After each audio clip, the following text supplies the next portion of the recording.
बिस्मिल्लाहिर्रहमानिर्रहीम। अस्सलाम वालेकुम नाज़रीन, मैं हूं आसिम नसीर और आप देख रहे हैं हमारा डिजिटल चैनल। नाज़रीन, हमारे साथ मौजूद है मशहूर मारूफ एस्ट्रोलॉजर न्यूमरोलॉजिस्ट मलिक महबूब साहब। अस्सलाम वालेकुम मलिक साहब, क्या हाल है, कैसे हैं आप? वालेकुम अस्सलाम। अल्लाह का करम है। आप बताएं कैसे हैं आसिम भाई। बिल्कुल ठीक मलिक साहब। और मलिक साहब, मैं चाहता हूं कि वीलॉग के आगाज में दरखास्त करना चाहूंगा पहले तो उन लोगों से जिन्होंने अभी तक हमारे चैनल को सब्सक्राइब नहीं किया, तो बराए मेहरबानी उसे सब्सक्राइब भी कर दें। और मलिक साहब, एक कोर्स अपना जो है कोर्स, मेरे ख्याल से मलिक साहब ये सेशन 2 होगा आपका, जिसमें आप नवंबर के जी, फर्स्ट वीक से स्टार्ट कर रहे हैं। ये दूसरा सेशन है। इससे पहले मैंने बेसिक एस्ट्रोलॉजी का अल्हम्दुलिल्लाह कंप्लीट करवाया है। और मेरा मूड ऑनेस्टली अपने बिजली शेड्यूल की वजह से यही था कि मैं अभी जो है ना कोर्स नेक्स्ट ईयर तक के लिए पोस्टपोन कर दूं। लेकिन स्टूडेंट जो हैं वो इतने ज्यादा मतलब इम्प्रेस हुए एस्ट्रोलॉजी से कि वो बोलते हैं कि हमें और सीखना है। और यही एस्ट्रोलॉजी का कानून है कि जब आप इसके अंदर एक दफा छलांग लगाते हैं ना, तो आप बस उसके अंदर मजीद तैरना ही जानना चाहते हैं कि मजीद कैसे सीखा जाए, मजीद इसके बारे में कैसे इंफॉर्मेशन लिया। तो इसलिए फिर उनको भी मद्देनजर रखते हुए और उनके डाइजेस्टिव सिस्टम को भी मद्देनजर रखते हुए मैंने सोचा कि एस्ट्रोलॉजी तो नहीं, क्योंकि एस्ट्रोलॉजी का बेसिक ही बहुत ज्यादा उनके लिए डिफिकल्ट था एडजस्ट करना। तो मैंने कहा चलें आप न्यूमरोलॉजी की तरफ आते हैं थोड़ा सा, इससे आपको कैच करना एस्ट्रोलॉजी को मजीद आसान पड़ जाए। तो इसलिए मैंने न्यूमरोलॉजी का कोर्स स्टार्ट करना है नवंबर 1 से, और जो भी लोग इंटरेस्टेड हैं वो मुझे कांटेक्ट कर सकते हैं। बिल्कुल ठीक है मलिक, मलिक साहब का नंबर हमारी स्क्रीन पर मौजूद है। अगर आप चाहें उसमें आप अपने आप को एनरोल कराना, तो उस पर रब्ता कर सकते हैं नीचे दिए गए नंबर पे। मलिक साहब, सवाल मेरा ये है, आज के जो वीलॉग का मकसद जो है वो ये है कि खबरें इस तरह की भी आ रही हैं कि खान साहब चंद दिनों में कोई बड़ा फैसला करने वाले हैं, कोई अहम टास्क देने वाले हैं सुहेल आफरीदी साहब को।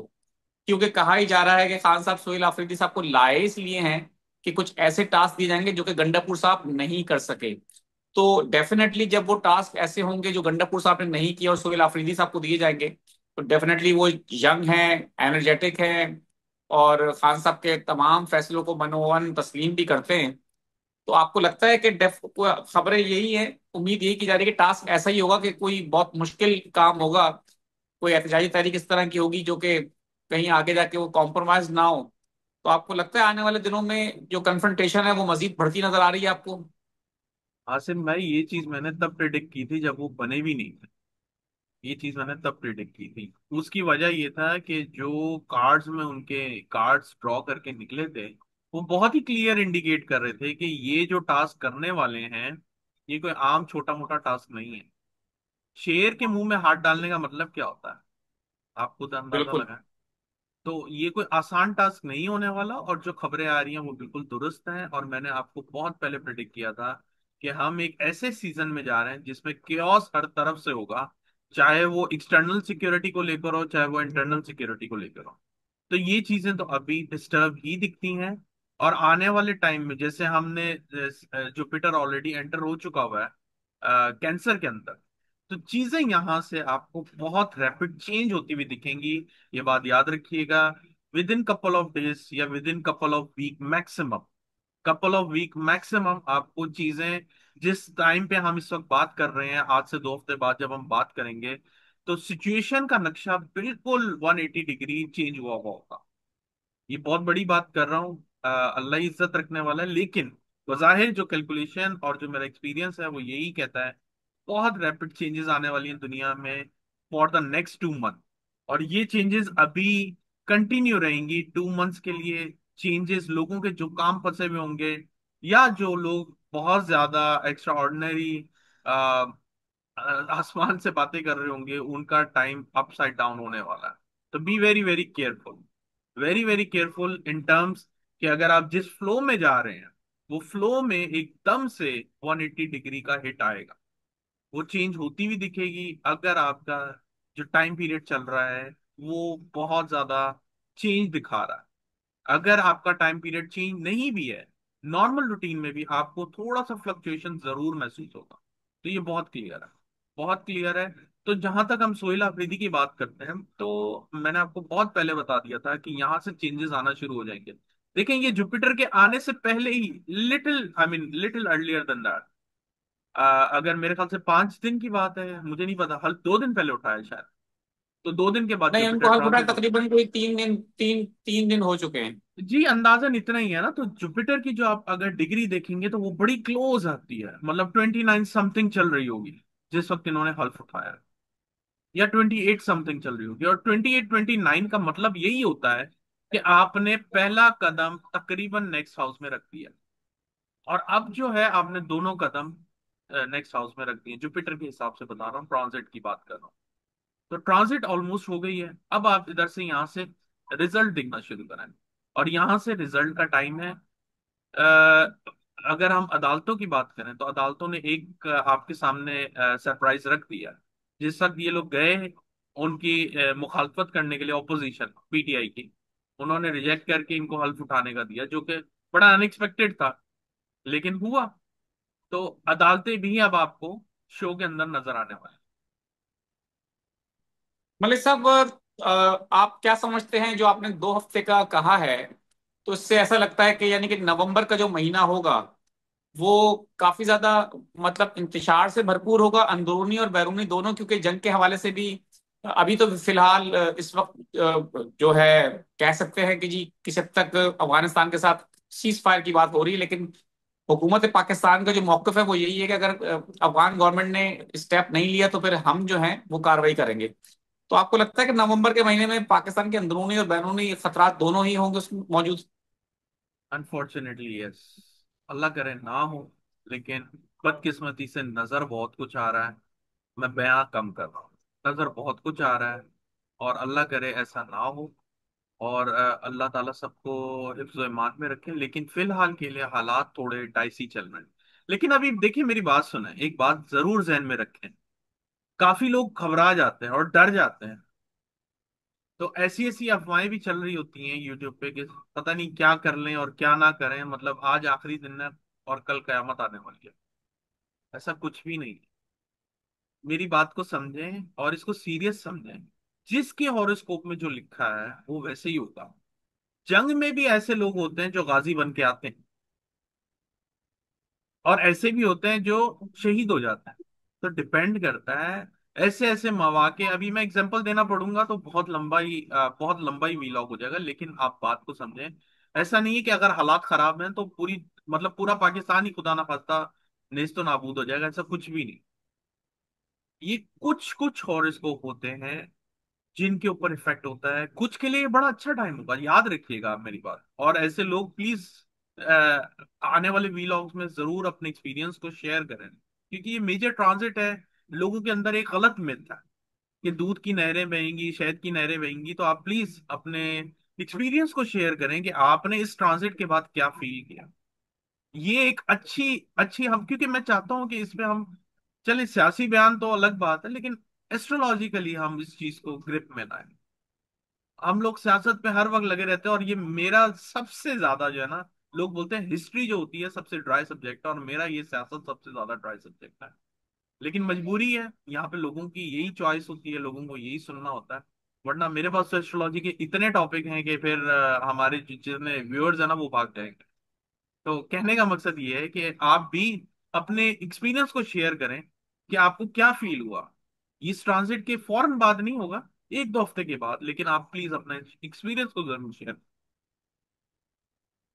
बिल्कुल ठीक है, हम भी ये चाहेंगे जहां आप अपने कमेंट सेक्शन में जाके अपने सवालात लिखते हैं, अपने बारे में पूछते हैं, वहां पे जाके अपने एक्सपीरियंसेस भी डेफिनेटली शेयर किया करें, ताकि उससे हमको भी थोड़ा एक, क्योंकि एक डेफिनेटली आपका कमेंट आते हैं तो आपको एक इन्फॉर्मेशन मिलती है, उससे भी काफी हेल्प आउट होती है चीजें, और मलिक साहब भी उसमें कुछ चीजों को निकालते हैं फिर। मलिक साहब, मैं कुछ सवालात ले लेता हूँ। जी। अ, कुछ तारीफी सवालात हैं। तारीफ तो आपकी डेफिनेटली हो रही है, हर व्लॉग के नीचे कमेंट सेक्शन में आते हैं, मैं उसको इसलिए नहीं ले रहा कि वो उसमें लोगों के टाइम, बेहतर है कि ज्यादा से ज्यादा सवालात दे लेता हूँ। जी, बहुत शुक्रिया सबकी फायजा तारीफ के अंजुम लिए। साहिबा है। जी। बिल्कुल, एक दिन व्लॉग करूंगा जिसमें सारी तारीफें लूंगा। अच्छा। फायजा अंजुम है, 26/2/1983। प्लीज बताइए, what are the chances to move abroad and settle there?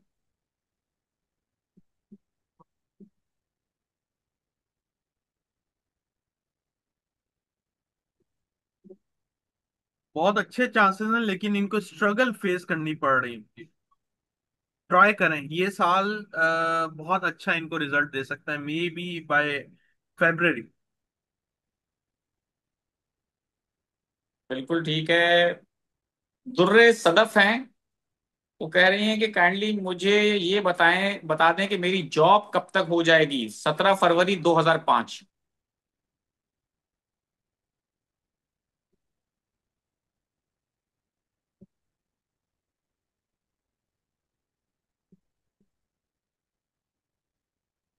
Try करें, मिलनी चाहिए आपको बिफोर फेब्रवरी 2026। बिल्कुल ठीक है। शाहिद खान साहब हैं, वो उन्होंने इतना लंबा प्लीज लिखा है और कहा है कि मैसेज रोज करता हूँ आसिम भाई, प्लीज सवाल पूछ लें। तो डेफिनेटली हम पूरी कोशिश करते हैं कि ज्यादा से ज्यादा सवालात लें आपके। देखें आपकी बारी आ गई है शायद साहब। 4 फरवरी 1990, 1990 इनकी डेट ऑफ बर्थ है। वो कह रहे हैं कि सऊदी अरबिया में वो होते हैं और माली हालात कब तक बेहतर हो जाएंगे, बिजनेस करना चाहते हैं वो। अगर करना भी है तो अगले साल में करिएगा, अभी जरा मामला डिफिकल्ट रहेंगे।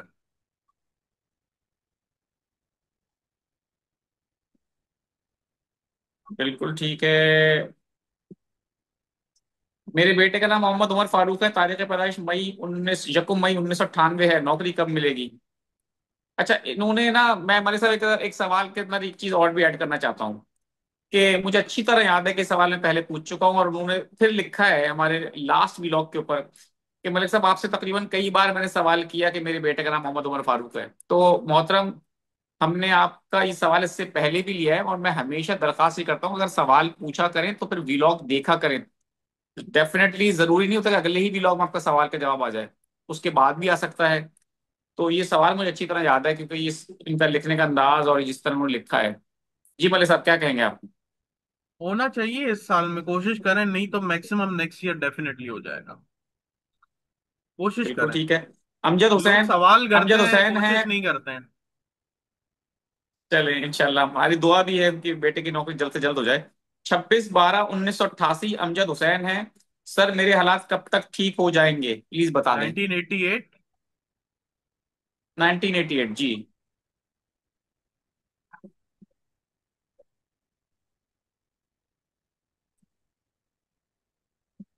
अभी तो ऐसे ही चलेंगे, लेकिन अगले साल से कुछ इम्प्रूवमेंट आना शुरू होगी, स्लोली ग्रेजुअली। मोहम्मद फुरकान है। 6 जनवरी 1992 इनकी डेट ऑफ बर्थ है। ऑनलाइन वर्क करना चाहते हैं, वो पूछ रहे हैं कैसा रहेगा। यार ये भी मैंने कल ही लिया है सर, कल भी ये लिया है सवाल। अच्छा रहेगा, आप कल करें। सवाल लिया ही आपने? जी जी जी जी।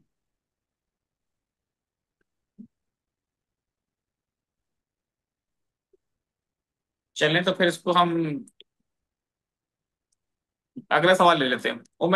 उमेरा इफ्तिखार हैं, उमेरा इफ्तिखार बुखारी। जी 15/3/1968 वो बाहर जाना चाहती हैं गालिबन। कोशिश करें, लेकिन मसले बड़े आएंगे आपको। जा सकती हैं आप, मैं मना नहीं करूंगा, कोशिश करें।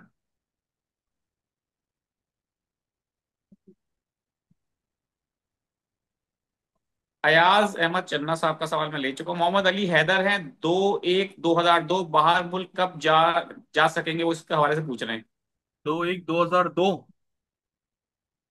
जी। अच्छा, और इसको अब लेकर आए हैं ये। आपके पास टाइम चल रहा है, लेकिन मसले आपके पास आएंगे अभी 1-2 साल। कोशिश करें, हो जाएगा आपका डेफिनेट। बिल्कुल ठीक है। कारी साहब हैं, उनका नाम है गुलाम मोहिउद्दीन। 25 दिसंबर 1998 इनकी डेट ऑफ बर्थ है। पूछ रहे हैं माली हालात का पूछना है और हर वक्त कोई ना कोई टेंशन रहती है दिमाग पर। दिमाग माली पे हालात टेंशन खराब है इनके। रहेगी। अभी तो दिमाग पे आपको टेंशन रहेगी। ये नेक्स्ट ईयर से सब चीजें नॉर्मल होंगी, 2026 तानिया के बतूल। आखिर में। तानिया बतूल है। 15 फरवरी 2000 इनकी डेट ऑफ बर्थ है। जॉब की टेंशन है, कब तक हल होगी? 15 फरवरी 2000।